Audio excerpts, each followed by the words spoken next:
Queria te convidar a abrir a sua Bíblia em 1 Samuel, capítulo 23, versículo 11 e 12.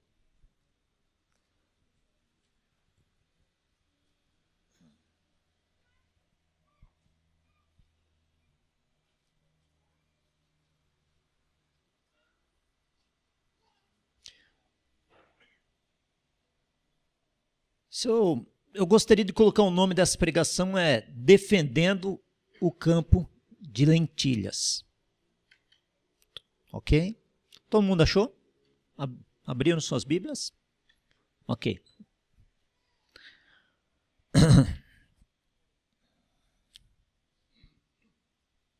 E depois dele, Samá, filho de Agé, o Ararita.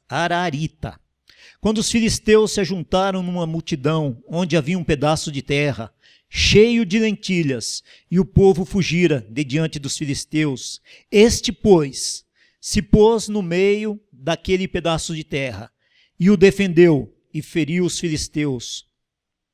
E o Senhor operou um grande livramento. Amém? Amém? Amém? Feche teus olhos. Pai amado e bendito, que o Teu Espírito Santo mais uma vez tenha liberdade no nosso meio, Senhor. Que o Teu Espírito Santo possa falar aos nossos corações, trazer à memória, Senhor, de situações de nossas vidas, aquilo que nós estamos passando ou queremos passar, Deus. Que nós estejamos, Senhor, sensíveis àquilo que o Teu Espírito Santo quer falar.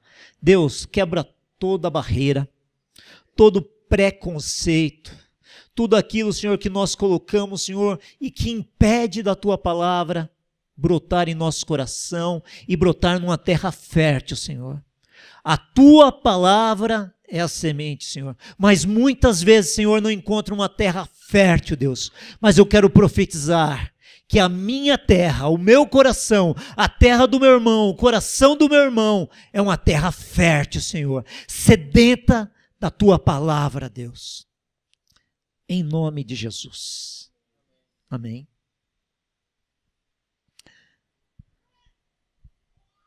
Davi, ele tinha 30 valentes, 30 homens valentes, e dentre esses 30, uns dizem 37, outros dizem 30, mas desses 30, existiam 3 que se sobressaíam, que era Samar, Eleazar e Josebe-Basebete. E essa passagem fala de Samar, de um feito de Samar, um feito tão importante, ímpar, que o Espírito Santo foi lá e fez com que escrevessem essa passagem, colocassem essa passagem para que chegasse até nós, chegasse até os homens de Deus, as mulheres de Deus, para que pudesse aprender com isso que ele passou. Mas antes disso, eu gostaria de entrar diretamente nessa palavra. Eu queria falar quem eram esses valentes de Davi. Abre em 1 Samuel, capítulo 22, versículo 1 e 2.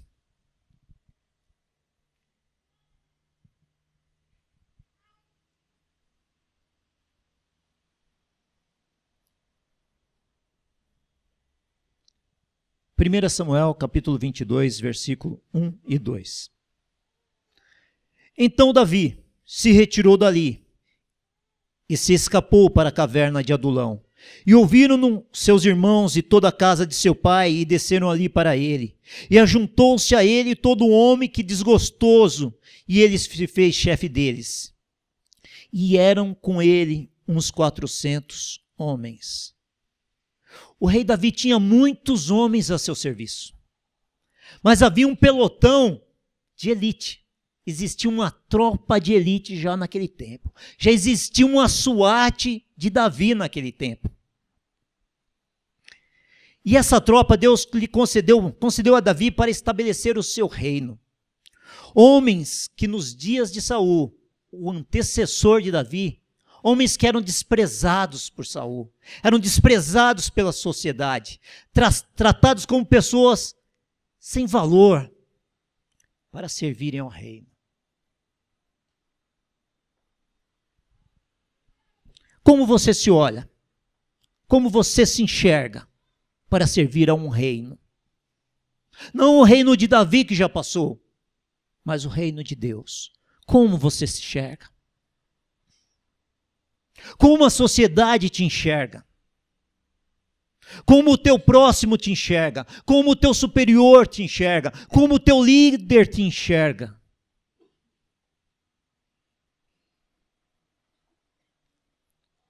Muitas vezes as circunstâncias das nossas vidas, por aquilo que passamos, por aquilo que a vida trouxe a nós, faz que a gente tenha uma baixa autoestima, que a gente se acha um incapaz, o pior dos homens, alguém que não pode trazer uma palavra para alguém, alguém que não pode ajudar outra pessoa. E era exatamente o que esses homens estavam passando. Muitas vezes a gente, aconselhando, a gente se depara com algumas pessoas que sofreram abuso sexual. Vou te falar, eu acho que não tem nada pior para uma identidade de uma pessoa do que um abuso sexual. As pessoas não sabem mais quem são, não se reconhecem, não sabem aquilo que podem fazer, não sabem aquilo que Deus pode fazer através da vida deles. Recebem a Jesus, acreditam no Filho de Deus, mas não há uma cura, não há uma libertação daquilo que passou por ele, não há uma cura das feridas da alma. Outras vezes a gente se depara com uma mulher que fez um aborto, e ela mesmo não se perdoa. Ninguém sabe, nem o seu pai, nem sua mãe, nem o seu marido, mas ela sabe, e ela não se perdoa. E aqui nessa passagem de Davi a gente tem uns exemplos de homens que eram marginais, ou seja, estavam à margem da sociedade. A sociedade não olhava para ele, não tinha planos com eles, não esperavam nada deles. Mas existia um homem que acreditou neles, que investiu neles. Eu quero te falar, meu irmão, que Deus acredita em você. Deus acredita em você e Ele tem planos para a tua vida. Por mais que a tua história tenha sido triste, por mais que tua história tenha sido sofrida, Deus acredita em você e tem uma nova história para você. Na cruz do Calvário foi conquistado muitas coisas para mim e para você. E uma delas é te dar uma nova oportunidade, te dar uma nova história. Não uma história que o mundo escreveu, mas uma história que Deus quer escrever. É Deus que quer escrever a tua história. Não com letras de homem, não com palavras de homem, mas com palavras do Altíssimo, com destino do Altíssimo. Vocês foram chamados como aqueles homens para fazer parte de uma elite, de uma tropa de elite, de um reino. Para implantar o reino, assim como aqueles homens ajudaram Davi a implantar o reino de Davi, vocês são chamados para implantar o reino de Deus. Posso ouvir um amém? Você pode falar: eu já passei por cura interior, eu sei em quem sou em Deus, eu sei aquilo que Deus tem em minha vida, aleluia!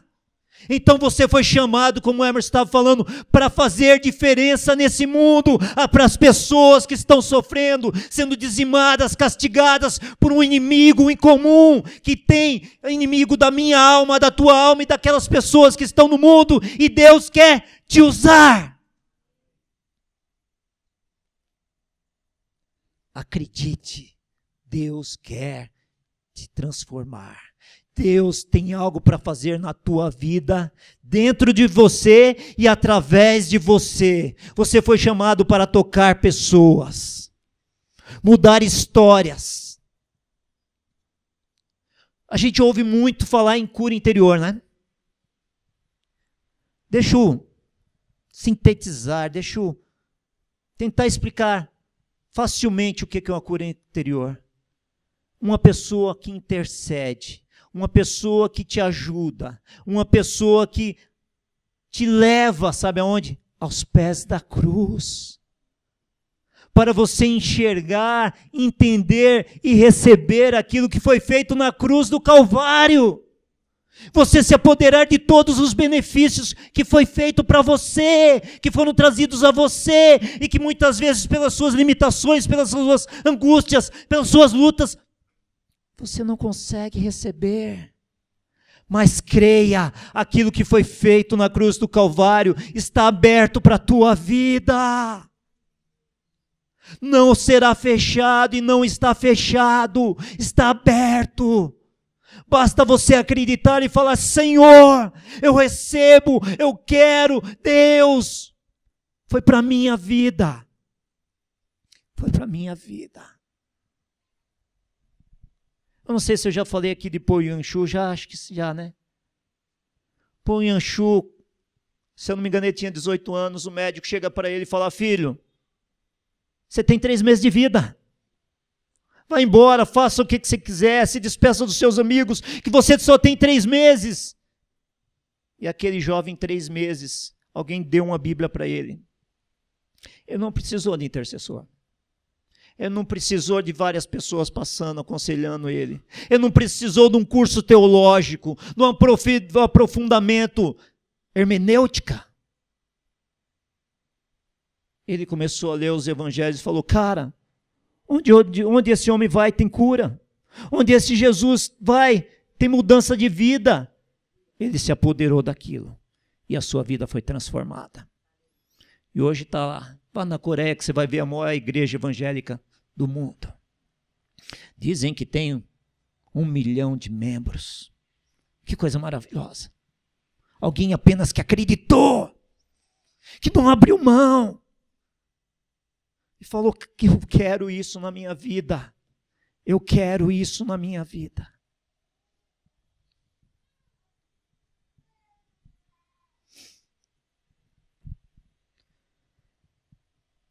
Vamos voltar lá para 1 Samuel 23. Os campos de lentilha.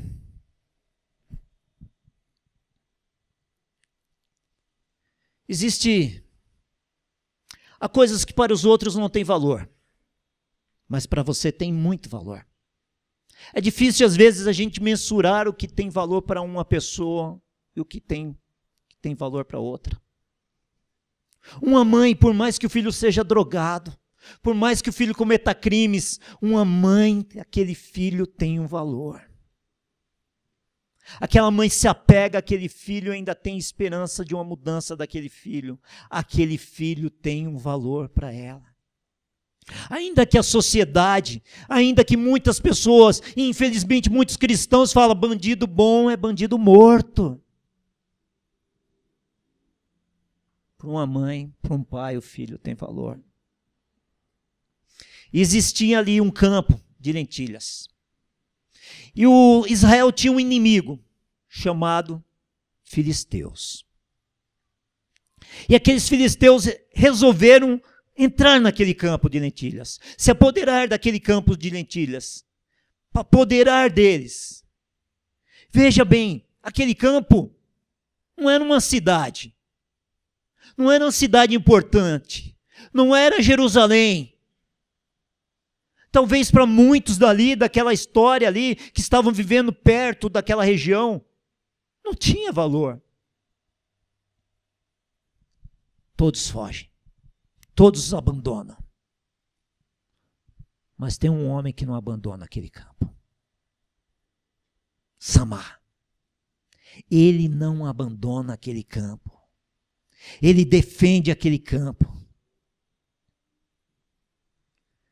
E a Bíblia fala que Samá, ao contrário dos outros, ele não abandona, mas ele se faz presente no meio daquela terra. A Bíblia não fala que ele estava ali pelas beiradas, mas ele estava no meio. Tipo assim, eu marco o território, eu não largo disso, eu não abandono, esse aqui é o meu ponto, é o lugar onde eu vou ficar, onde eu vou lutar, onde eu não vou abrir mão.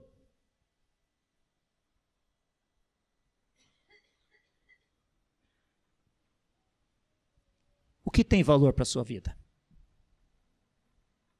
Rapidamente, pense, o que tem valor pela sua vida?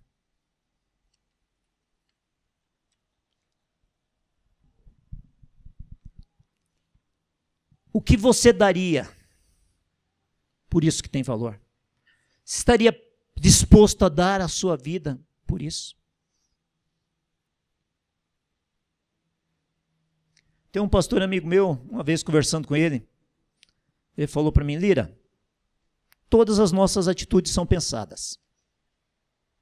Naquela hora ela falou: não, discordo, tem hora que você toma uma atitude por impulso, tal. Falou: pensa bem, Lira, muitas vezes você toma por impulso, mas foi algo que você já pensou há algum tempo atrás. Naquele momento você não pensou, mas você já tinha pensado em como reagir naquela situação, por alguma circunstância que você já passou.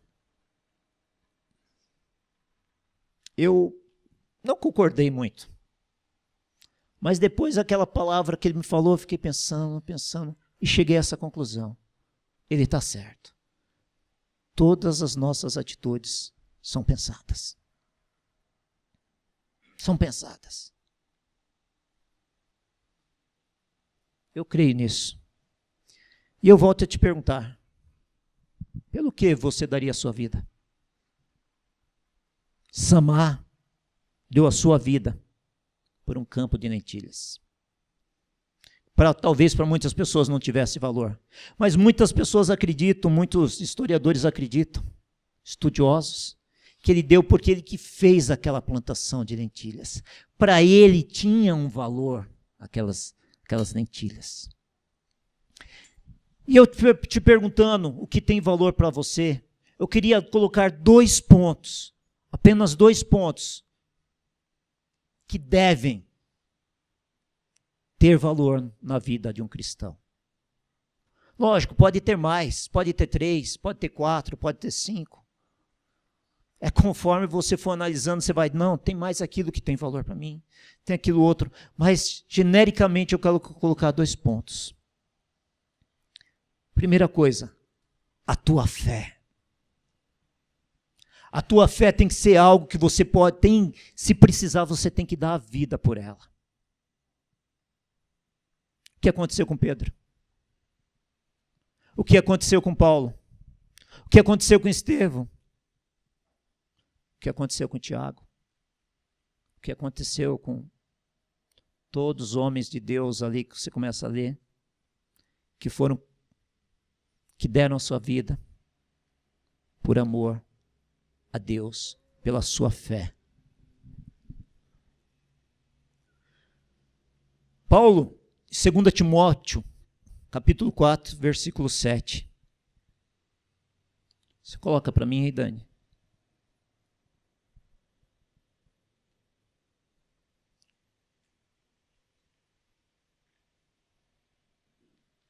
Combati o bom combate, terminei a corrida, guardei a fé. Eu preguei, eu evangelizei, eu orei, e depois de tudo que eu fiz, o que eu fiz? Depois de tudo, eu guardei a minha fé. O que ele quer dizer com esse guardei a minha fé? Ele está falando da pureza da fé dele. Da pureza. A gente está falando aqui, talvez aquele campo não tivesse muita importância, né? Talvez fosse uma cidade importante, toda Israel fosse lá e combatesse. Mas como não era uma cidade importante, apenas um homem foi lá, que guardou e que Deus deu grande vitória. Mas imagine o seguinte, meu irmão. Você dá um pequeno espaço para o inimigo. E depois você dá outro pequeno espaço para o inimigo. Depois você dá outro espaço para o inimigo. Depois dá outro. Você vai dando concessões ao inimigo. Ele vai se apoderando em áreas da sua vida. E Paulo fala, não, eu guardei a minha fé, a pureza da minha fé, a retidão da minha fé, as doutrinas da minha fé eu guardei. E muitas vezes, como nós somos relapsos, como a gente concede algumas coisas da nossa fé, abre mão das doutrinas, da pureza da nossa fé. O que é, Alexandre? Uma mentirinha. Aí depois vem outra mentirinha, e outra mentirinha, e outra mentirinha.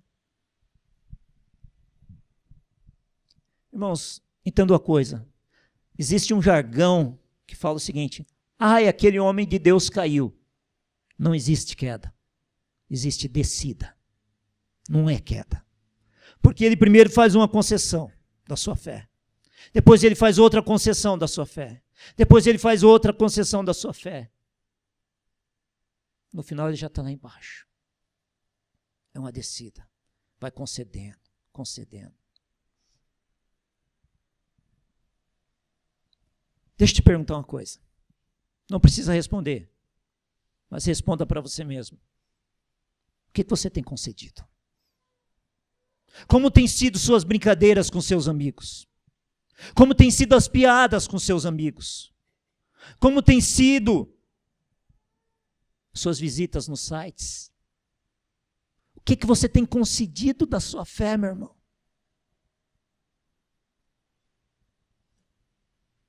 Quero te mostrar o que um garoto pode nos ensinar. Gênesis, capítulo 39, versículo 11 e 12.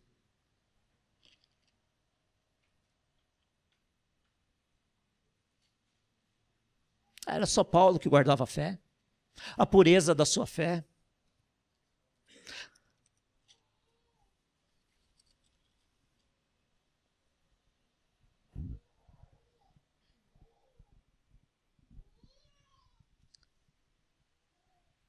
Versículo 11. Sucedeu num certo dia que veio à casa para fazer o seu serviço.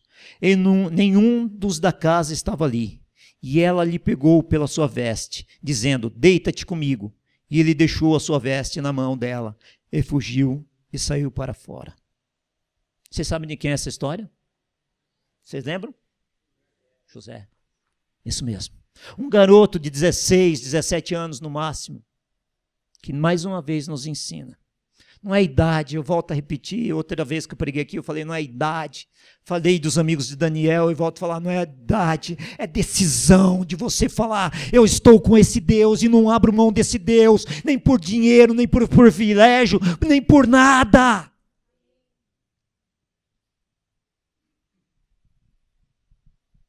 A mulher de Potifar, o chefe, o dono, o líder, o que quer que seja, o gerente, como você quiser chamar, o superior de José. A mulher olha para aquele jovem e fala, que jovem bonito, que jovem atraente, me deitarei com ele. E ela, como uma serpente, aproveita numa situação. E pega e tenta puxar aquele homem, aquele menino para o leito da sua cama. E José, vendo aquela situação, ele sai correndo. Eu humanamente pensando aqui assim, mas o que era mais fácil para José naquele momento? Cara, eu agrado o meu chefe, agrado a mulher dele e estou lá. Mas aquele rapazinho, ele preferiu a prisão a viver aprisionado pelo pecado.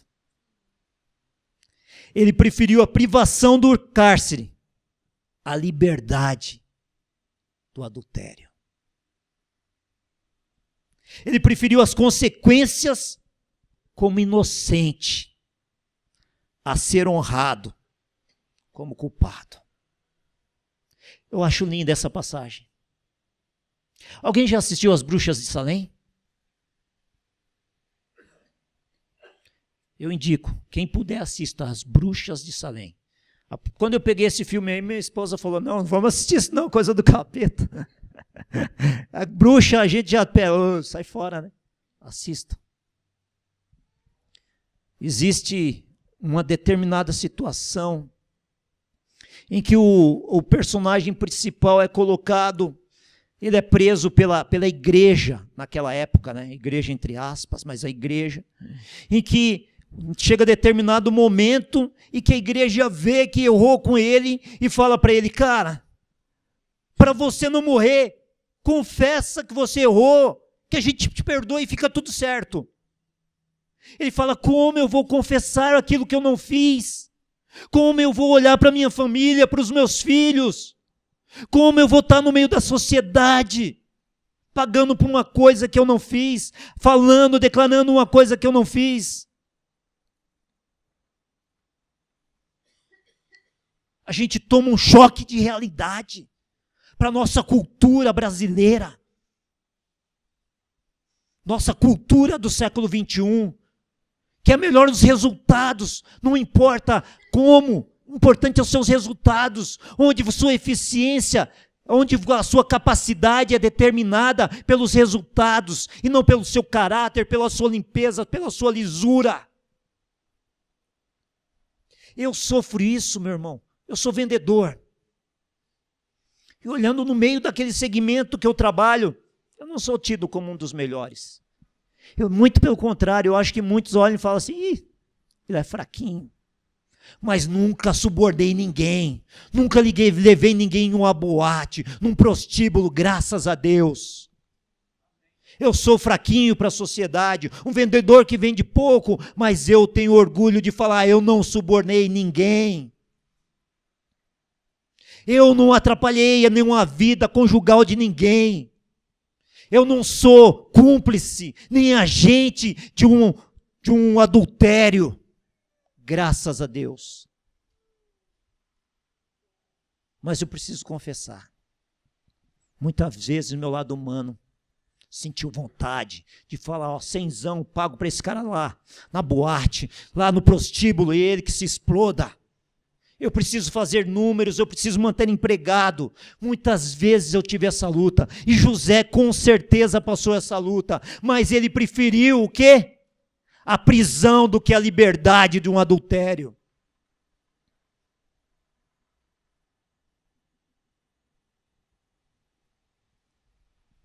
Voltando ao meu amigo pastor, todas as nossas decisões são pensadas. E com certeza, meu irmão, um inimigo chamado Satanás vai te trazer numa situação em que você será provado pela tua fé, a pureza da tua fé. E o que você fará? Quando você estiver no meio daquela roda de amigos e começa a ver aquelas brincadeiras pornográficas, aquelas piadas imundas, como você se portará? Que legal. Não tenha vergonha de sair. Se posicione, lute pela sua fé, por aquilo que Deus fez na cruz do Calvário por você. Não jogue em vão.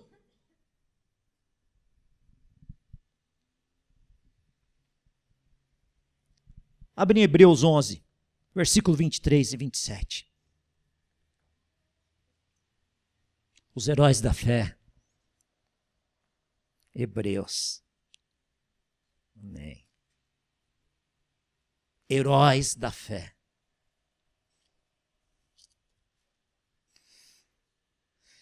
Versículo 23 a 27. Pela fé, Moisés, já nascido, foi escondido 3 meses por seus pais, porque viram que era um menino formoso e não temeram o mandamento do rei. Aleluia. Pela fé, Moisés, já sendo grande, recusou ser chamado filho da filha de Faraó, escolhendo antes ser maltratado com o povo de Deus, que por um pouco de tempo ter o gozo do pecado. Sabe o que está falando aqui? Sabe o que é a tua vida? Um pouco de tempo. Não passa mais disso. É um pouco de tempo. Sabe a tua beleza? É um pouco de tempo. Sabe a tua conta bancária? É um pouco de tempo. Sabe a tua honra, o teu orgulho, o teu nome? É um pouco de tempo.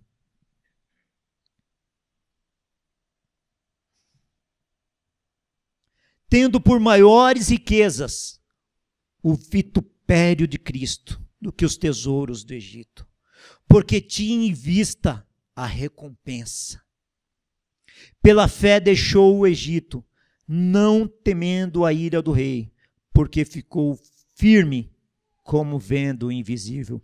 Enxergue o invisível. Enxergue o invisível na tua vida. Enquanto você olhar as coisas terrenas, as coisas materiais, enquanto você olhar pelaquilo que você vê, enquanto você andar pelaquilo que você vê, pelaquilo que você enxerga, você estará caindo em obstáculo, em obstáculo. O pessoal fala que o cair do homem, o levantar de Deus, e Deus vai te levantar 1, 2, 3, 4, 5, amém? Deus vai levantar, mas enquanto você estiver enxergando com os teus olhos carnais, você continuará caindo.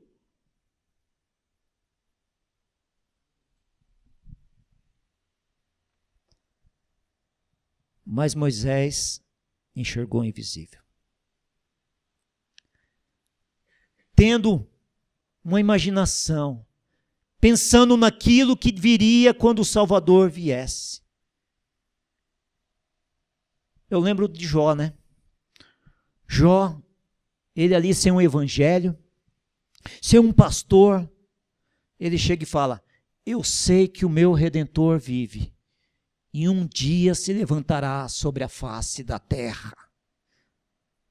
Eu sei que o meu Redentor vive, e um dia se levantará sobre a face da terra. Eu sei que o meu Redentor voltará e se estabelecerá o reino dele na terra. Creia nisso, meu irmão. O reino de Deus será estabelecido e você deve fazer parte desse reino. A estabelecer esse reino, foi para isso que você foi chamado. Esse é o primeiro ponto, que você tem que cuidar, que você tem que estar disposto a dar a sua vida, a tua fé. Quero colocar o segundo ponto. Aquilo que você tem que estar disposto a dar a sua vida se chama família. A tua família que você tem que estar disposto a dar a tua vida.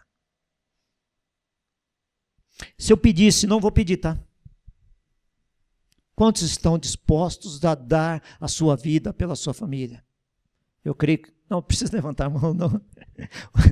Eu creio que todos levantariam. Mas a que preço você está disposto a dar pela sua família? Quantos momentos de orações você tem passado para colocar sua família diante de Deus? Quantas horas você tem orado pela sua família?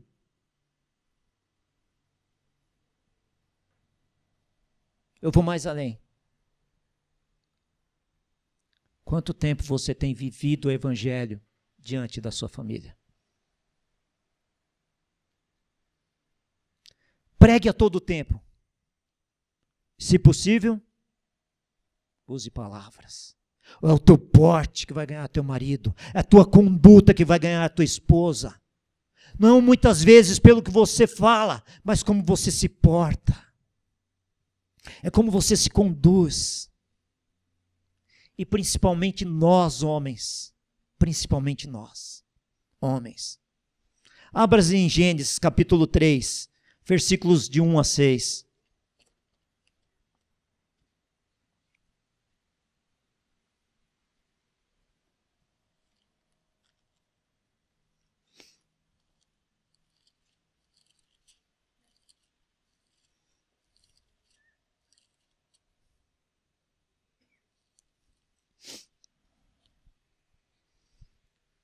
Ora, a serpente era mais astuta que todas as limárias do campo que o Senhor Deus tinha feito. E essa disse à mulher: é assim que Deus disse: não comereis de toda árvore do jardim? E disse a mulher à serpente: do fruto das árvores do jardim comeremos, mas do fruto da árvore que está no meio do jardim, disse Deus: não comereis dele, nem dele tocareis, para que não morrais. Então a serpente disse à mulher: certamente não morrereis, Porque Deus sabe que no dia em que deles comerdes, se abrirão os vossos olhos e sereis como Deus, sabendo o bem e o mal. E vendo a mulher que aquela árvore era boa para se comer e agradável aos olhos, a árvore desejável para dar entendimento, tomou do seu fruto e comeu, e deu também a seu marido, e ele comeu com ela. Quero que você vislumbre essa cena. Maridos, quero que vocês vislumbrem essa cena, amém? A tua esposa está conversando com a serpente. Aonde está você? Aonde estava Adão naquele momento? Tem duas possibilidades só, irmãos. Ele estava ausente. Quantos maridos estão se fazendo ausente do seu lar, da vida da sua esposa, da vida dos seus filhos?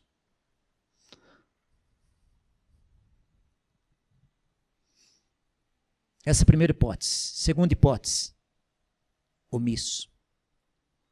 Quantos maridos têm sido omissos, deixando suas esposas tomarem a frente, decidir as coisas?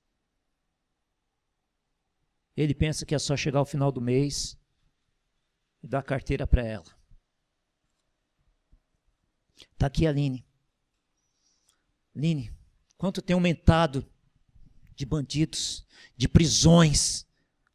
A Aline é policial militar.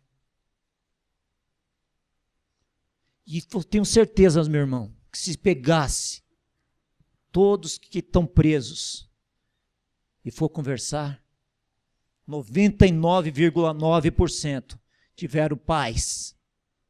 Aqueles que tiveram pais foram pais ausentes ou omissos. E infelizmente, para minha vergonha, muitas vezes eu me pego omisso. E eu vejo que é uma tendência nossa, masculina, de ser omisso, de não tomar posição, de não chegar e tomar posição daquilo que Deus trouxe para a nossa vida, de ser o chefe do lar, de tomar a frente do nosso lar, de ser o valente do nosso lar. De chamar a sua esposa para orar, de chamar seus filhos para ensinar o evangelho, de ler as escrituras para o seu filho, esperando que o pastor, esperando que a professora da escola ensine seus filhos sobre Deus.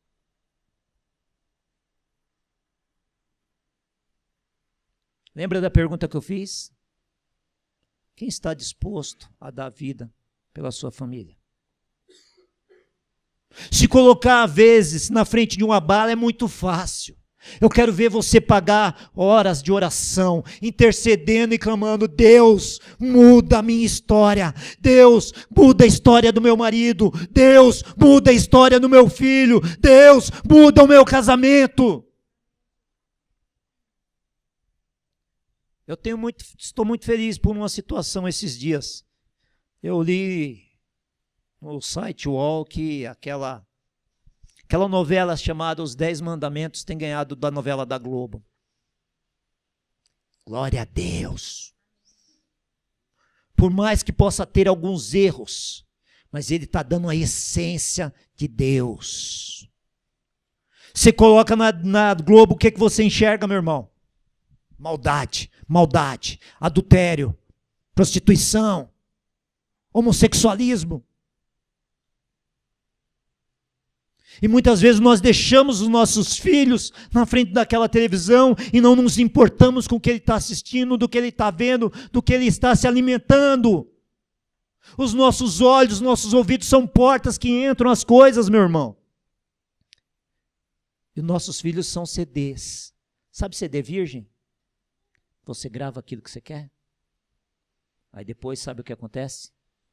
Demora anos. Anos para se libertar. Eu acho que eu já contei aqui, né? Mas vou repetir. Há um tempo atrás, eu estava com minha esposa na sala, eu jogando videogame com meu filho, e a minha filha... Não, eu estava no computador mandando os e-mails, e minha filha jogando videogame com meu filho. Chega a determinado momento, minha filha fala... Aí meu filho fala: pai, joga comigo. Eu falei: terminei, vamos jogar. minha esposa deitada no sofá ali, os dois estavam jogando, eu entro no lugar dela, ela fala, pai, posso usar seu computador um pouco? Falei, pode, filha, mas vê o que você vai assistir. Veja lá o que você vai ver. Não, eu vou ver Branca de Neve. Que paz, né, irmão? Minha filha está vendo Branca de Neve, né? E eu tô lá, jogando lá com meu filho, animado, vou ganhar dele. Aí quando de repente eu vejo minha esposa, o quê? Sai desesperada do sofá. Sabe o que ela estava assistindo? Branca de Neve, a prostituída.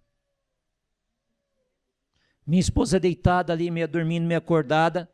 Ela ouviu assim, sua vagabunda! Ela falou, opa, o que é isso que a menina está assistindo? Gente, minha filha estava a 2 metros de mim, sendo contaminada. E eu não estava enxergando. Educar dá trabalho. O fruto é muito bom depois quando cresce. Mas educar dá trabalho.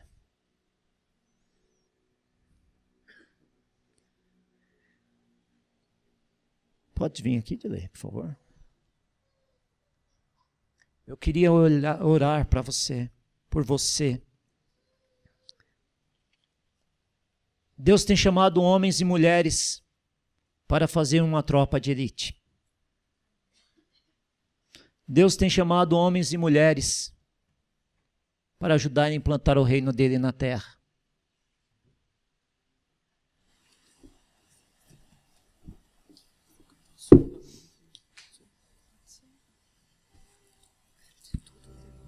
E eu queria falar com você, meu irmão.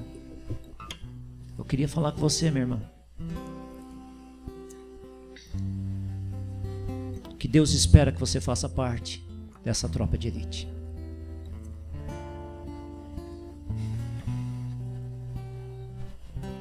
Não vai ser por força, nem por violência, porque o Espírito Santo de Deus é cavaleiro. Existe uma passagem na Bíblia que, segundo os meus olhos, é a passagem mais triste da Bíblia. E a gente sempre fala que existe uma passagem que você mais gosta, né? Qual passagem que você mais gosta da Bíblia? Minha filhinha gosta da estátua de ouro. Eu gosto do João 11, a ressurreição de Lázaro. Mas existe uma passagem que eu acho, aos meus olhos, é a mais triste da Bíblia. Apocalipse, capítulo 3, versículo 20. Eis que estou à porta e bato. Quem abrir, entrarei e cearei com ele. Mas essa passagem é tão linda, gente. Lira, como é que você pode falar isso? Uma passagem de Jesus batendo a porta para entrar. Você sabe por que eu acho triste, meu irmão? Que é uma passagem que Deus escreveu para uma igreja. Uma igreja que em determinado momento fechou a porta para Jesus. É chamada igreja dos últimos dias. Uma igreja que vai concedendo e concedendo. Uma igreja que não é capaz de se sacrificar e lutar pela pureza do Evangelho. Uma igreja que tem uma aparência de piedade. Uma igreja que fala o nome de Jesus. Que se reúnem e que Jesus não faz parte daquela igreja. Ao ponto dele bater na porta e querer abrir.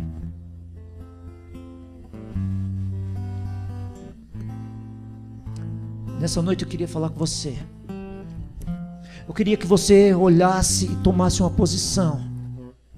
Porque no dia que foi exigido da tua vida,